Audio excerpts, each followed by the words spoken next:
Hello everyone, welcome to mystical chemistry. कैसे हैं आप लोग? आज हम लोग आ चुके हैं इक्विलिब्रियम के लेक्चर नंबर 8 के ऊपर। आयोनिक इक्विलिब्रियम का ये सेकंड पार्ट होने वाला है। कल हमने डिस्कशन किया था भाई आयोनिक इक्विलिब्रियम के पहले पार्ट में कि एसिड क्या होता है, बेस क्या होता है और कौन से कॉन्सेप्ट हमारे पास हैं एसिड और बेस को डिस्टिंग्विश करने के। आर्हेनियस कॉन्सेप्ट हमने पढ़ा, ब्रोंस्टीड कॉन्सेप्ट हमने पढ़ा, उसके बाद में लेविस कॉन्सेप्ट भी हमने पढ़ा।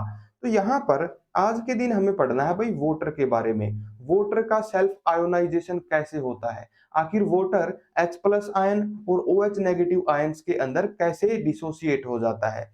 नेक्स्ट हम लोग पढ़ेंगे भाई आयोनिक प्रोडक्ट ऑफ वोटर, कैसे H प्लस आयन कंसंट्रेशन और हाइड्रोक्सिल आयन कंसंट्रेशन आपस में प्रोडक्ट बना के KW देते हैं। KW मतलब आयोनिक प्रोडक्ट ऑफ वोटर इसे कहा जाता है, ये हमें पढ़ना है। नेक्स्ट हम लोग सीखेंगे पीएच के बारे में। किसी भी एसिड या फिर बेस सॉल्यूशन की स्ट्रेंथ को मापने के लिए पीएच स्केल का यूज होता है। पीएच का हम लोग कैलकुलेट कर सकते हैं। तो ये क्या होता है, इन सब के ऊपर बेस्ड जेई और नीट में किस तरह के क्वेश्चन बनते हैं, आज तक कैसे क्वेश्चंस पूछे गए हैं, वो सारे भी हम लोग डिस्कशन करने वाले हैं। तो आप लोग कर दो भाई इस वीडियो को लाइक और चैनल को सब्सक्राइब जल्दी से। हम लोग डायरेक्टली फिर पढ़ना स्टार्ट करते हैं। स्टार्ट करेंगे भाई हम आज वोटर से। वोटर हमारे पास क्या होता है? वोटर हमारे पास सिंपल होता है H2O और इसका नेचर होता है भाई amphoteric. Voter has an amphoteric nature. Amphoteric basically उस सब्सटेंस को कहा जाता है, उस केमिकल को कहा जाता है जो कि ना तो ज्यादा एसिडिक हो ना ज्यादा बेसिक हो। प्योर फॉर्म में अगर हम लोग वो सब्सटेंस देखें, जैसे कि हमारे पास नॉर्मली प्योर वाटर होता है, डिस्टिल्ड वाटर। अब डिस्टिल्ड वाटर के अंदर क्या है भाई, कोई दूसरा आयन नहीं होता, कोई सोल्ट उसके अंदर डिजोल्व नहीं होते, तो वो होता है एम्पोटेरिक नेचर में। वो ना एसिडिक होगा ना बेसिक होगा, वो कहीं बीच में लाई करेगा। अब इस तरीके के एम्पोटेरिक सब्सटेंस को अगर हम लोग बेस के साथ में रिएक्ट करवाएं, अगर बेस हमने उसके अंदर डाल दिया तो वाटर हमारा एसिड की तरह काम कर जाता है। वहीं ऐसे सब्सटेंस को अगर हम लोग एसिड के अंदर डाल दें तो फिर वो बेस की तरह काम कर जाएगा। अब इसका मतलब मैं आपको समझाता हूं भाई कैसे। देखो, हमने यहाँ पर दो रिएक्शन लिखी। पहली में हमें दिखेगा कि वोटर को मैंने यहाँ पर रिएक्ट करवाया हुआ है एसिटिक एसिड के साथ। ऐसी रिएक्शन यहाँ पर होगी अभी। एसिटिक एसिड अपना H प्लस आयन लूज कर देगा और उस H प्लस आयन को कौन पकड़ लेगा? वोटर। तो यहाँ पर वोटर ने H2O ने एक और H प्लस आयन ले लिया, तो ये बन गया H3O पॉजिटिव। नेक्स्ट देखो भाई, CH3COOH ने एक H प्लस आयन अपना दे दिया, तो ये क्या बना लेगा? CH3COO negative. तो यहाँ पर हमने क्या किया था भाई, हमारे वोटर को हमने एक एसिड के साथ में ट्रीट करवाया। वोटर को हमने एक एसिड के साथ में ट्रीट करवाया। तो यहाँ पर वोटर ने क्या किया? वोटर ने एक H प्लस आयन को गेन कर लिया, एक H प्लस आयन को खुद एब्जॉर्ब कर लिया। जो H प्लस आयन लेता है वो ब्रोंस्टीड कॉन्सेप्ट के हिसाब से एक बेस कहलाता है। तो H2O यहाँ पर एक बेस की तरह काम कर गया। ये था भाई वाटर का एम्पोटेरिक नेचर। वैसे ये न्यूट्रल था, लेकिन एसिड के साथ जब भी आया तो इसने बेस की तरह काम कर दिया। अब यहाँ पर एक और चीज समझो भाई, यहाँ पर एक और इंपॉर्टेंट कॉन्सेप्ट है। जब कोई एसिड अपना H प्लस आयन लूज कर देता है, H प्लस आयन इसने दे दिया, तो वो एक एनायन बना लेता है। इस एनायन को बोला जाता है इस एसिड का कॉन्जुगेट बेस। तो CH3COO नेगेटिव क्या है भाई? एसिटिक एसिड का कॉन्जुगेट बेस है। एक ऐसा बेस जो कैसे बना है भाई? इस एसिड के H प्लस लूज करने की वजह से बना है। सिमिलरली H2O मॉलिक्यूल हमारे पास क्या है? एक बेस है। इस बेस ने जब H प्लस आयन को एब्जॉर्ब कर लिया तो जो कैटायन इसने बनाया उस कैटायन को बोला जाता है कॉन्जुगेट एसिड। तो H3O पॉजिटिव जो है वो क्या हो गया भाई? वो वोटर का कॉन्जुगेट एसिड बन गया। इसको हम लोग बोलेंगे वोटर का कॉन्जुगेट एसिड। तो हमारे पास एक एसिड था, एक बेस था। Acid H plus ion lose करने के बाद जो बनाएगा उसे बोला जाएगा कॉन्जुगेट बेस। और जो हमारा बेस था वोटर, वो H प्लस आयन को एब्जॉर्ब करने के बाद जो बनाएगा उसे बोला जाएगा कॉन्जुगेट एसिड। ठीक है भाई। तो पहली रिएक्शन में हम लोग क्या समझेंगे भाई, वाटर एम्फोटेरिक है नेचर में, अगर एसिड के साथ इसको ट्रीट करवाएंगे तो ये बेस की तरह काम करेगा, ये H प्लस आयन को एब्जॉर्ब कर लेगा। नेक्स्ट रिएक्शन देखते हैं भाई। इस रिएक्शन के अंदर हमने क्या किया है, वाटर को ट्रीट करवाया है अमोनियम हाइड्रोक्साइड के साथ। अमोनियम हाइड्रोक्साइड भी एक बेस होता है, एक बेस होता है। तो ये है हमारे पास में बेस। अब अगर ये बेस है तो यहां पर ये OH आयन क्या करेंगे, बेस है तो ये NH4 पॉजिटिव देगा, साथ में ये एक हाइड्रोक्सिल आयन भी देगा। जो हाइड्रोक्सिल आयन डोनेट करता हो वो हमारे पास आर्हेनियस कॉन्सेप्ट के हिसाब से बेस होता है। तो ये OH नेगेटिव क्या करेगा भाई, देखो ध्यान से समझना।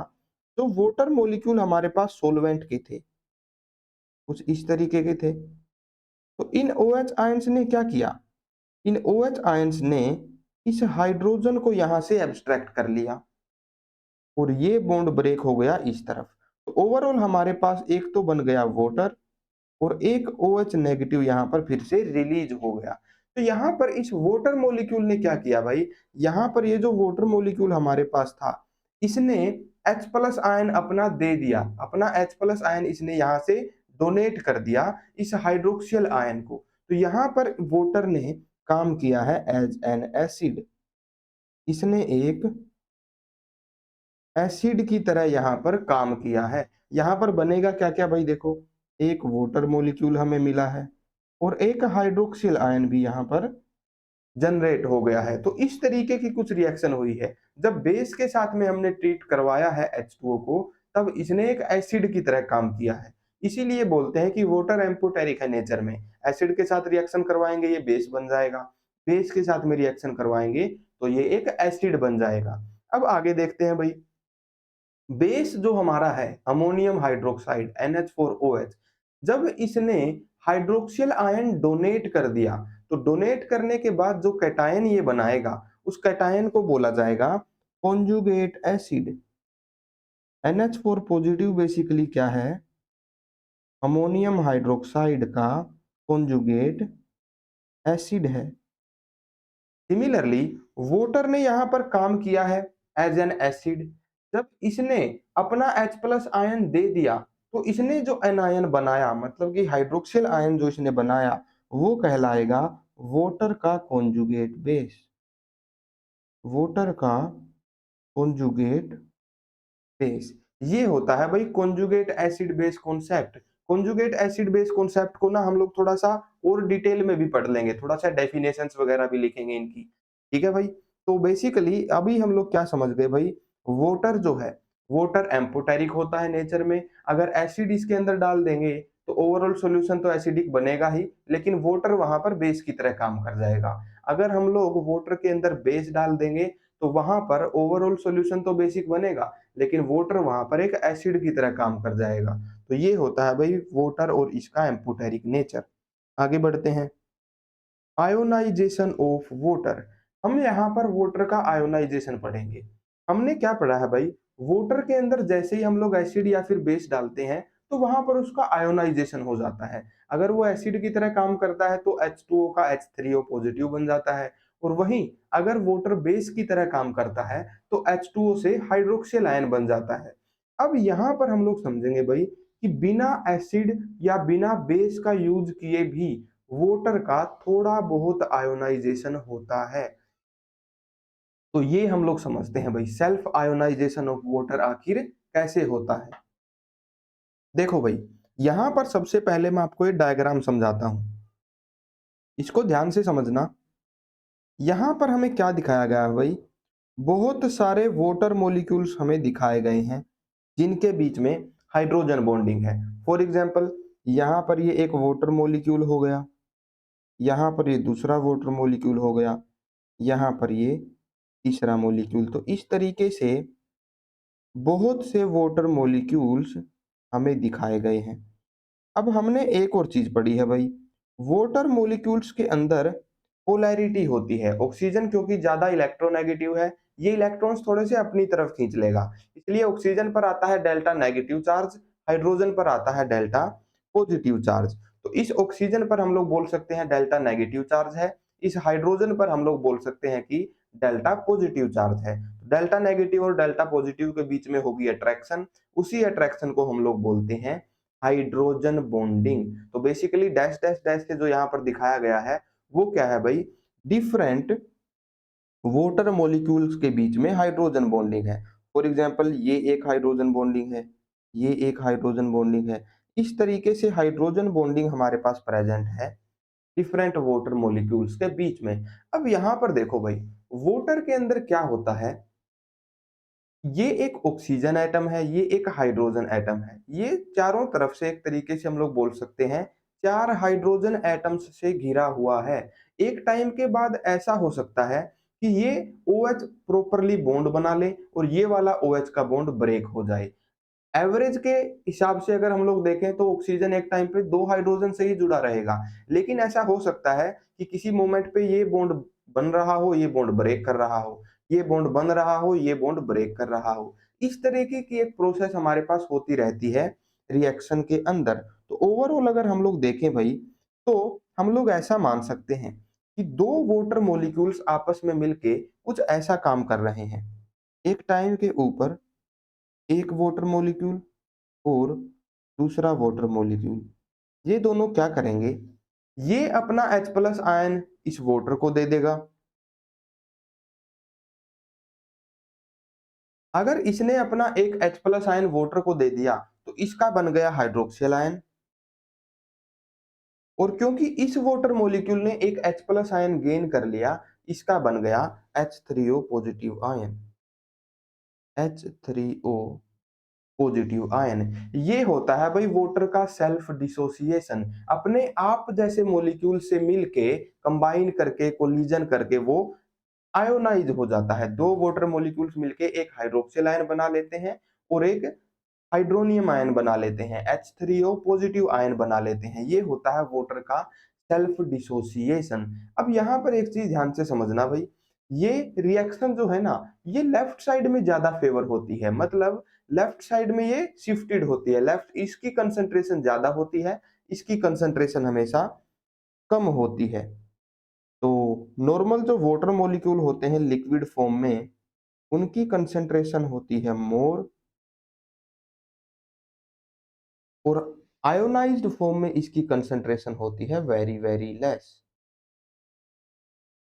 मतलब कि ये सेल्फ आयोनाइजेशन बहुत कम होता है। ऐसा नहीं है कि इस बोतल के अंदर जितने भी वाटर मॉलिक्यूल हैं सारे आयंस की फॉर्म में प्रेजेंट है, जी नहीं, बहुत कम अमाउंट में ही ये आयोनाइजेशन हो पाता है। ऐसा समझ लो कि 10 रेज टू द पावर 7 मोल अगर हमारे पास वाटर है तो उसमें से 1 मोल वाटर ही आयोनाइज हो पाएगा। बहुत कम लेवल पे ये आयोनाइजेशन होता है। अब इस आयोनाइजेशन को क्वांटिफाई करना बहुत जरूरी होता है। क्वांटिफाई करना जरूरी है, इसका क्या मतलब है भाई, इसका मतलब ये है कि एक स्पेसिफिक टेम्परेचर पे कितना आयोनाइजेशन हो रहा होगा, ये हमें कैलकुलेट करना आना चाहिए। इसको हम लोग कैसे बोलते हैं, देखो भाई, ये रिएक्शन इक्विलिब्रियम के अंदर एग्जिस्ट कर रही है। मतलब एक मोमेंट के ऊपर वाटर मॉलिक्यूल्स आयंस बना रहे हैं और उसी मोमेंट पे आयंस वापिस से कोलिजन करके प्योर वाटर मॉलिक्यूल्स भी बना रहे हैं। इक्विलिब्रियम के ऊपर क्या होगा, ये दोनों स्पीड बराबर हो जाएंगी। जिस स्पीड से आयन बन रहे हैं उसी स्पीड से आयंस टूट भी रहे हैं, उस मोमेंट पे इक्विलिब्रियम आ जाएगा। अब इसके लिए इक्विलिब्रियम कांस्टेंट अगर हमें लिखना है तो कैसे लिखेंगे भाई, देखो इक्विलिब्रियम कांस्टेंट हमारे पास सिंपल सा क्या होता है, इक्विलिब्रियम कांस्टेंट हमारे पास होता है कंसंट्रेशन ऑफ प्रोडक्ट्स। प्रोडक्ट की कंसंट्रेशन मतलब हाइड्रोक्सिल आयन की कंसंट्रेशन और H3O पॉजिटिव की कंसंट्रेशन, डिवाइड इसको कर देंगे वाटर की कंसंट्रेशन से जो कि रिएक्टेंट की कंसंट्रेशन है। तो रिएक्टेंट में है हमारे पास वाटर, और क्योंकि दो मॉलिक्यूल यहाँ पर वाटर के रिएक्शन कर रहे हैं इसलिए इसका स्क्वायर भी हम लोग कर देंगे। तो ये इक्विलिब्रियम कांस्टेंट आ गया वाटर के सेल्फ डिसोसिएशन के लिए। इस इक्विलिब्रियम कांस्टेंट को हम लोग के की बजाय बोलते हैं के डब्ल्यू। के डब्ल्यू का मतलब हो गया equilibrium constant for the self dissociation of water. W मतलब वाटर। अब यहाँ पर एक और बात समझो भाई आप लोग, हमने इक्विलिब्रियम के कुछ स्पेशल केसेस किए थे। हमने क्या बोला था कि अगर प्योर सॉलिड हो या फिर अलग प्योर लिक्विड हो। प्योर सॉलिड या फिर प्योर लिक्विड, उनकी कंसंट्रेशन ऑलमोस्ट 1 होती है। अगर हमारे पास सॉलिड मेटल पड़ा है तो वहां पर उसकी कंसंट्रेशन 1 है, और अगर हमारे पास प्योर लिक्विड है तो उसकी कंसंट्रेशन भी 1 है। क्योंकि यहाँ पर वाटर की कंसंट्रेशन बहुत ज्यादा है, ये हो जाती है भाई ऑलमोस्ट 1 के बराबर। ये ऑलमोस्ट 1 के बराबर होती है। लिक्विड वाटर की कंसंट्रेशन ऑलमोस्ट 1 के बराबर होती है, और 1 का स्क्वायर हम लोग डिनोमिनेटर में लिखें या फिर ना लिखें, एक ही बात है। तो इसलिए इसको हम लोग कर देते हैं इग्नोर, और फाइनली हमारा Kw बन जाता है H3O positive concentration multiplied by hydroxyl ion concentration, इसके बराबर बन जाता है। ये होती है हमारी Kw की वैल्यू। वाटर की कंसंट्रेशन ऑलमोस्ट 1 थी, 1 का स्क्वायर भी 1 ही होता है, इसलिए उसको हमने यहाँ से हटा दिया। तो ये होती है भाई Kw।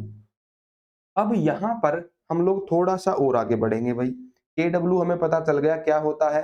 Kw बेसिकली हमें ये बताता है किसी एक स्पेसिफिक टेम्परेचर के ऊपर वाटर कितना आयोनाइज हुआ है।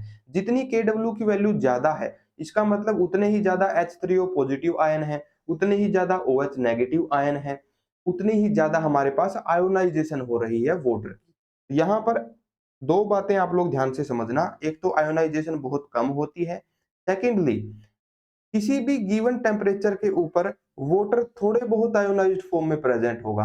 मान लो 25 डिग्री के ऊपर अगर हम लोग बात करें, नॉर्मल रूम टेम्परेचर जो हम लोग कंसीडर करते हैं 25 डिग्री या फिर 298 केल्विन, उसके ऊपर क्या होता है भाई, इस Kw की कुछ स्पेसिफिक वैल्यू होती है। सिमिलरली अगर हम लोग टेम्परेचर बढ़ा दें तो बढ़े हुए टेम्परेचर के ऊपर एवरेज एनर्जी वाटर मॉलिक्यूल्स की बढ़ जाती है, इंटरनल एनर्जी बढ़ जाती है, तो उनके कोलिजन से आयन बनने के चांसेस भी थोड़े से बढ़ जाते हैं। सीधी सी बात है, ज्यादा टेम्परेचर होगा तो आयोनाइजेशन बेटर होगा, आयोनाइजेशन थोड़ा सा ज्यादा हो जाएगा, Kw की वैल्यू इंक्रीज हो जाएगी। लेकिन एक स्पेसिफिक टेम्परेचर की बात करें तो वहां पर इसकी वैल्यू कांस्टेंट रहेगी। अगर एक स्पेसिफिक टेम्परेचर की बात करें तो इसकी वैल्यू कांस्टेंट रहेगी भाई। ठीक है, तो Kw is constant for a specific temperature. ये होता है आयोनाइजेशन ऑफ वाटर। अभी हम लोग आयोनिक प्रोडक्ट की थोड़ी सी और बात करते हैं भाई। आयोनिक प्रोडक्ट ऑफ वाटर ये आखिर होता क्या है, इसकी डेफिनेशन वगैरह लिख लेते हैं। Kw हमने देखा है किसके बराबर होता है भाई, H3O positive concentration multiplied by hydroxyl ion concentration. तो आयोनिक प्रोडक्ट ऑफ वाटर हमारे पास क्या बन गया, it is the product of concentration of hydroxyl ions and concentration of H3O positive ions at a specific temperature. Ionic product क्या होता है, किसी स्पेसिफिक टेम्परेचर के ऊपर हाइड्रोक्सियल आयन कंसंट्रेशन और H3O पॉजिटिव आयन कंसंट्रेशन का जो प्रोडक्ट होता है, जो मल्टीप्लीकेशन इनकी होती है, उसे बोला जाता है वाटर का ionic product. This is the ionic product of water. ये डेफिनेशन भी आप लोग लिख लें।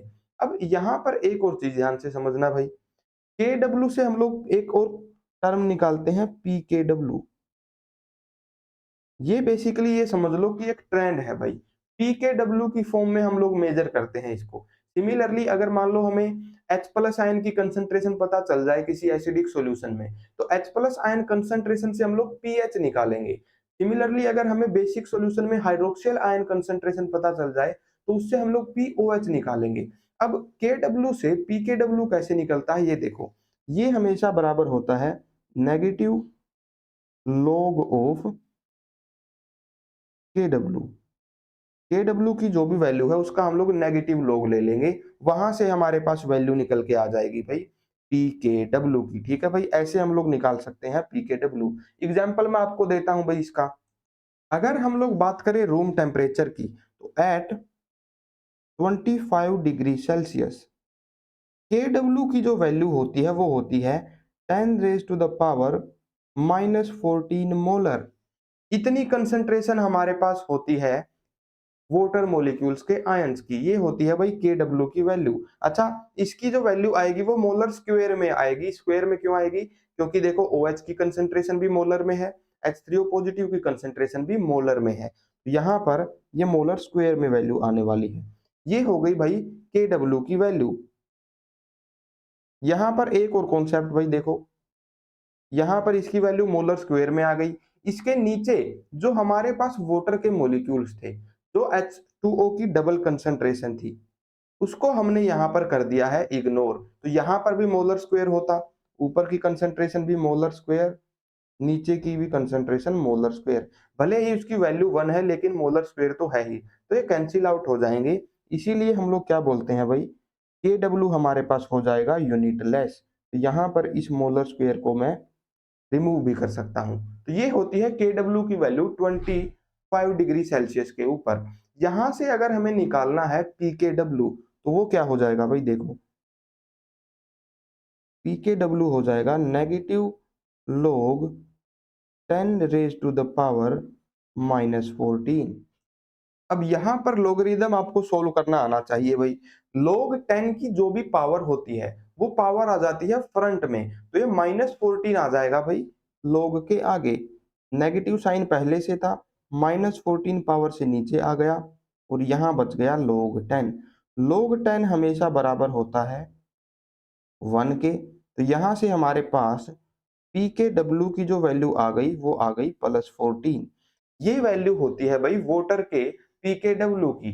14 होती है 25 डिग्री सेल्सियस के ऊपर, रूम टेम्परेचर के ऊपर। यहाँ पर एक और इंपॉर्टेंट कॉन्सेप्ट भाई, जो हमारे पास के डब्ल्यू की वैल्यू है वो हमारे पास है रूम टेम्परेचर पे 10 रेज टू द पावर -14। अब यहाँ पर एक और बात ध्यान से समझो भाई, H3O पॉजिटिव और हाइड्रोक्सिल आयन, ये दो वाटर मॉलिक्यूल्स के मिलने से बने थे। तो यहाँ पर एक बात तो सीधी सी है भाई, जितनी H3O पॉजिटिव की कंसंट्रेशन होगी उतनी ही हमारे पास हाइड्रोक्सिल आयन की भी कंसंट्रेशन होगी। तो 10 रेज टू द पावर -14 जो कंसंट्रेशन है वो आधी हमें इसकी बतानी पड़ेगी और आधी हमें इसकी बतानी पड़ेगी। तो इन दोनों का प्रोडक्ट अगर 10 रेज टू द पावर -14 है और अगर इन दोनों की कंसंट्रेशन भी बराबर है, तो हमारे पास क्या हो जाएगा भाई, देखो H3O पॉजिटिव कंसंट्रेशन को मान लो X। अगर ये कंसंट्रेशन X है तो हाइड्रोक्सिल आयन की भी कंसंट्रेशन X ही होने वाली है। इन दोनों का प्रोडक्ट क्या हो जाएगा, एक्स स्क्वेयर हो जाएगा। एक्स स्क्वेयर हमारे पास अगर 10 रेज टू द पावर -14 के बराबर है, एक्स किसके बराबर हो जाएगा भाई, स्क्वेयर रूट कर देंगे, 10 रेज टू द पावर -7 के बराबर हो जाएगा। तो नॉर्मल रूम टेम्परेचर के ऊपर वाटर का जब सेल्फ आयोनाइजेशन होता है तब वहां पर H प्लस आयन की कंसेंट्रेशन कितनी होती है, 10 रेज टू द पावर -7 होती है। सिमिलरली रूम टेम्परेचर पे हाइड्रोक्सिल आयंस की कंसेंट्रेशन कितनी होती है, 10 raise to the power -7 molar होती है, इतनी होती है। तो ऐसे हम लोग H प्लस आयन और हाइड्रोक्सिल आयन की कंसेंट्रेशन भी निकाल सकते हैं। तो वाटर क्या होता है, उसका सेल्फ आयोनाइजेशन कैसे होता है, टेम्परेचर के हिसाब से कैसे आयोनाइजेशन चेंज करता है, नॉर्मल रूम टेम्परेचर के ऊपर Kw की क्या वैल्यू होगी, Pkw की क्या वैल्यू होगी, और H और हाइड्रोक्सिल आयन की कंसेंट्रेशन क्या होगी, H प्लस आयंस की और हाइड्रोक्सिल आयंस की कंसेंट्रेशन क्या क्या होगी, ये सब हम लोग समझ चुके हैं वाटर के लिए। अब इन्हीं कॉन्सेप्ट को हम लोग एसिड और बेस के ऊपर भी अप्लाई करके देखेंगे। ठीक है भाई, हाँ जी। कॉन्जुगेट एसिड और कॉन्जुगेट बेस क्या होते हैं ये हम लोग ऑलरेडी समझ चुके हैं, तो हम लोग यहाँ से हटा देते हैं। यहाँ पर हम लोग पहले डिस्कशन करते हैं एक छोटा सा क्वेश्चन भाई, काफी थ्योरी हमने पढ़ ली है। हमें क्या बताना है भाई, conjugate base for Bronsted acids H2O and HFR। H2O और HF ये दोनों ब्रोंस्टेड एसिड की तरह काम कर रहे हैं। ब्रोंस्टेड एसिड क्या होता है, जो H प्लस आयन दे दे। तो जब ये एसिड की तरह काम करेंगे तो इनके कॉन्जुगेट बेस क्या क्या बनेंगे ये हमें बताना है। देखो भाई, H2O अगर ब्रोंस्टेड एसिड की तरह काम करेगा मतलब अपना H प्लस आयन दे देगा। अगर ये अपना H प्लस आयन दे देता है तो यहाँ पर एक हाइड्रोक्सिल आयन बन जाएगा। तो यहाँ पर वाटर ने काम किया है एक ब्रोंस्टेड एसिड की तरह और हाइड्रोक्सिल आयन इसका हो गया है कॉन्जुगेट बेस। सिमिलरली हमें HF को भी ट्रीट करवाना है एज ए ब्रोंस्टेड एसिड। तो HF जब ब्रोंस्टेड एसिड की तरह काम करेगा तो अपना H प्लस आयन दे देगा। बाहर क्या बचेगा भाई, F नेगेटिव बचेगा। तो यहाँ पर HF ने काम किया है एज ए ब्रोंस्टेड एसिड, और जो एनायन बना है F नेगेटिव वो हो जाएगा इसका कॉन्जुगेट बेस। तो कॉन्जुगेट बेस दोनों के क्या क्या हो गए भाई, hydroxyl ion and F negative respectively. D हो रहा है इसका करेक्ट आंसर। आगे बढ़ते हैं भाई, अगला क्वेश्चन हम लोग देखते हैं आगे क्वेश्चन है या नहीं। जी नहीं, आगे हम लोग डायरेक्टली स्टार्ट करते हैं भाई, पीएच स्केल क्या होता है और पीएच की कैलकुलेशन की जाती है। देखो भाई, पीएच बेसिकली क्या होता है, पीएच एक मेजर होता है क्या देखने के लिए कि कोई भी सॉल्यूशन कितना ज्यादा एसिडिक है या फिर कितना ज्यादा बेसिक है। एसिडिक स्ट्रेंथ और बेसिक स्ट्रेंथ अगर हमें मेजर करनी है किसी भी सॉल्यूशन की, उसके लिए जिस कॉन्सेप्ट का यूज होता है वो होता है भाई पीएच। पीएच और इसकी कैलकुलेशन कैसे होती है देखो, पीएच के अंदर हम लोग क्या करते हैं भाई, पीएच के अंदर हम लोग 0 से लेके 14 तक का एक स्केल बनाते हैं। अब यहां पर वोटर क्योंकि न्यूट्रल था, तो वोटर अगर न्यूट्रल था वहां पर KW बराबर था H प्लस कंसेंट्रेशन और OH नेगेटिव कंसेंट्रेशन के। रूम टेम्परेचर पे H प्लस की कंसेंट्रेशन आई थी 10 raise to the power -7। OH की कंसेंट्रेशन भी थी इतनी ही, हाइड्रोक्सिल आयन की भी कंसेंट्रेशन थी 10 रेज टू द पावर -7। अब यहां से हम लोग अगर पीएच निकालें तो पीएच का फॉर्मूला होता है negative log concentration of H plus ion. अगर यहां पर हम लोग वाटर की पीएच निकालना चाहते हैं तो क्या हो जाएगी भाई, negative log concentration of H plus ion. H plus ion की कंसेंट्रेशन दे रखी है 10 रेज टू द पावर -7।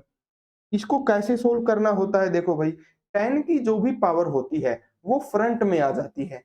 तो यहाँ पर माइनस साइन एक पहले से था, -7 फ्रंट में आ गया, पीछे बचा log 10। log 10 हमारे पास 1 के बराबर होता है। ये नेगेटिव और नेगेटिव मिलके पॉजिटिव हो जाएंगे, तो आंसर हमारा आ जाएगा +7। तो वाटर जो कि न्यूट्रल था उसकी पीएच आ गई +7 के ऊपर। तो हम लोग क्या करते हैं भाई, किसी भी सॉल्यूशन की पीएच अगर 7 आ जाएगी, अगर पीएच 7 आ जाएगी तब हम लोग उसको बोलेंगे न्यूट्रल।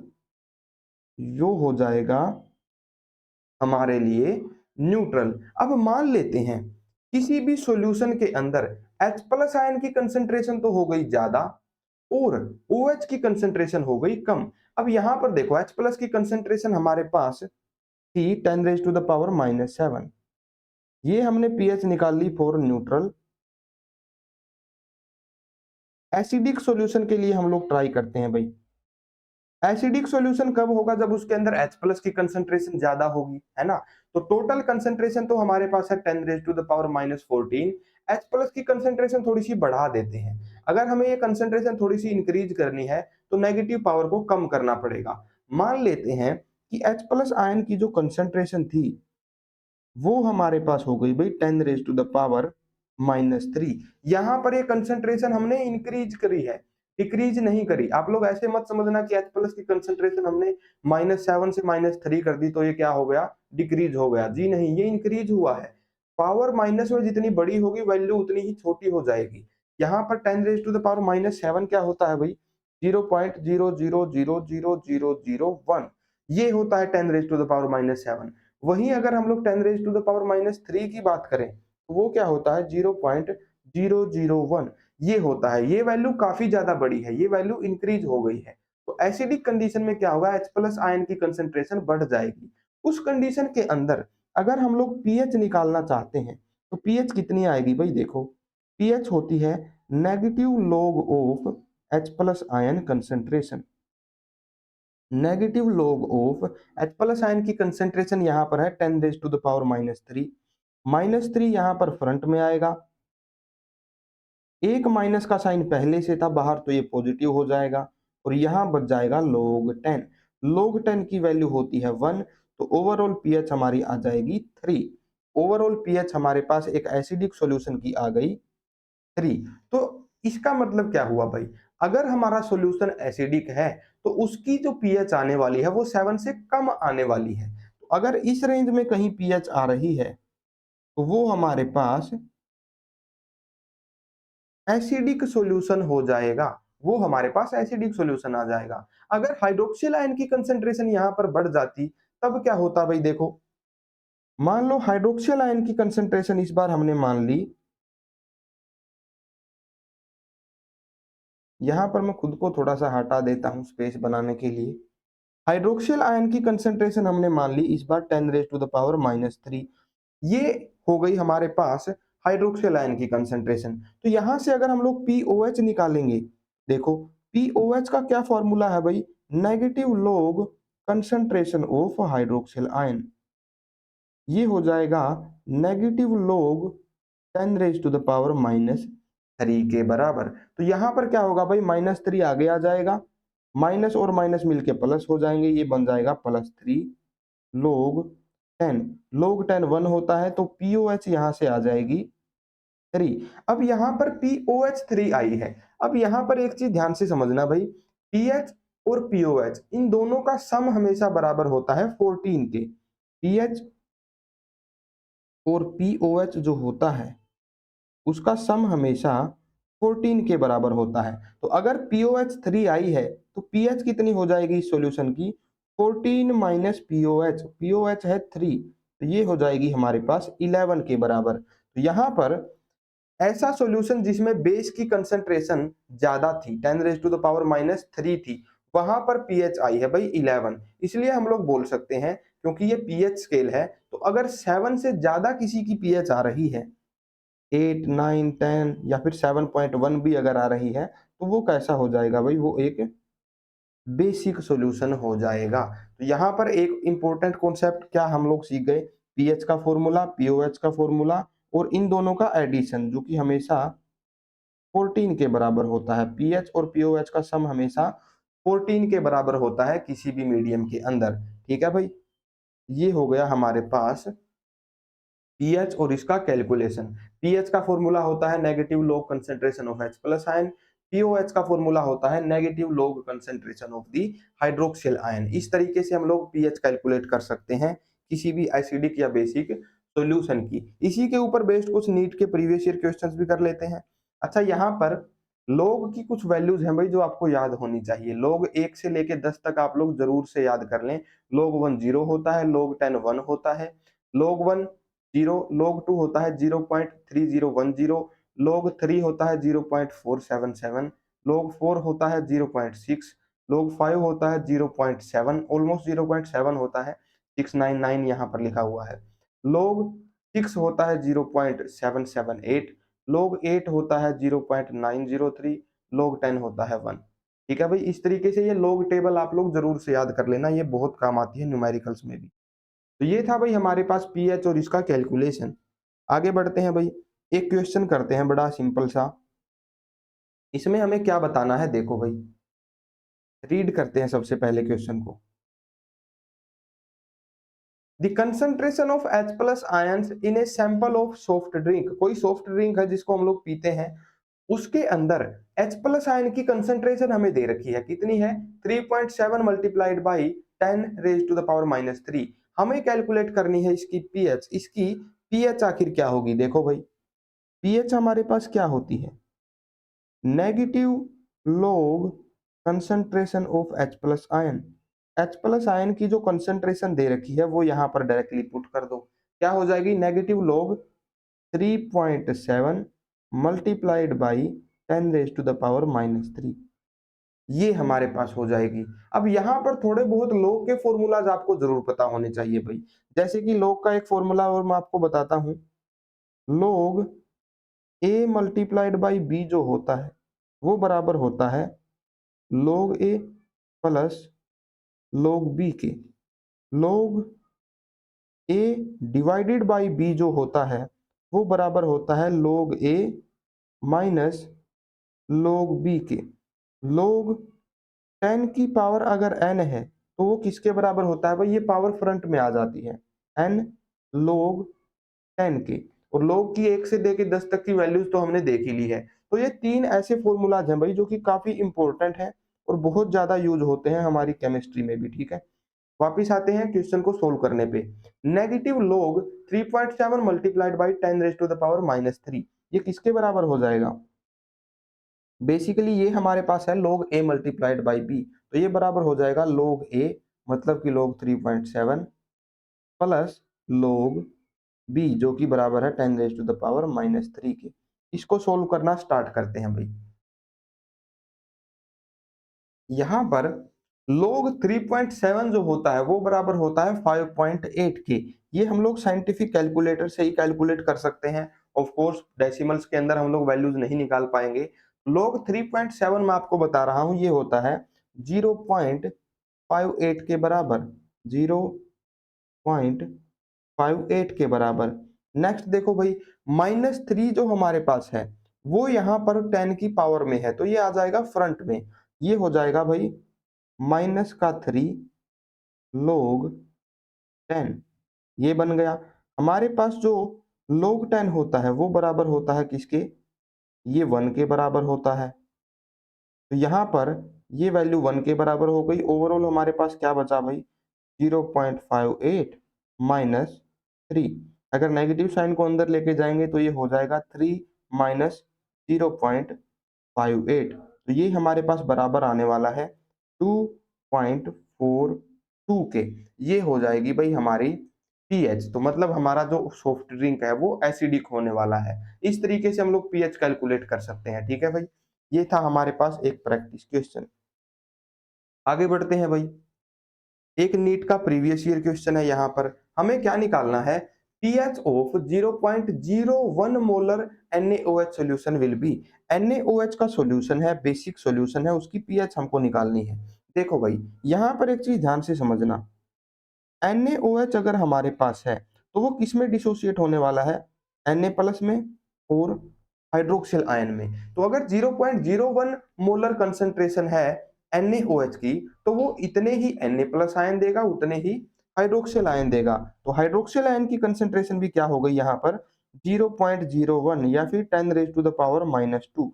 ये कंसंट्रेशन है OH आयंस की। अब यहाँ पर एक चीज और ध्यान से समझना भाई, आप लोग ना दो तरीके से इस क्वेश्चन को अटेम्प्ट कर सकते हो। पहला, हमें पता है H प्लस आयन कंसंट्रेशन और OH माइनस आयन कंसंट्रेशन, इन दोनों की अगर हम लोग मल्टीप्लाई कर दें तो ये हमेशा 10 रेज टू द पावर -14 के बराबर होती है। रूम टेम्परेचर पे ये इतनी होती है। यहां से आप लोग क्या करो भाई, हाइड्रोक्सिल आयन की कंसंट्रेशन यहां पर पुट कर दो, H प्लस आयन की कंसंट्रेशन आपके पास आ जाएगी। दोनों तरीकों से मैं क्वेश्चन करवा रहा हूं, आपको जो तरीका सही लगे वो यहां से कर लेना। तो यहां से H प्लस आयन की कंसंट्रेशन क्या हो जाएगी भाई, 10 raise to the power -14। OH की कंसंट्रेशन यहां पर है 10 रेज टू द पावर -2, यहां मल्टीप्लाई में है, यहां डिवाइड में आ जाएगी 10 रेज टू द पावर -2।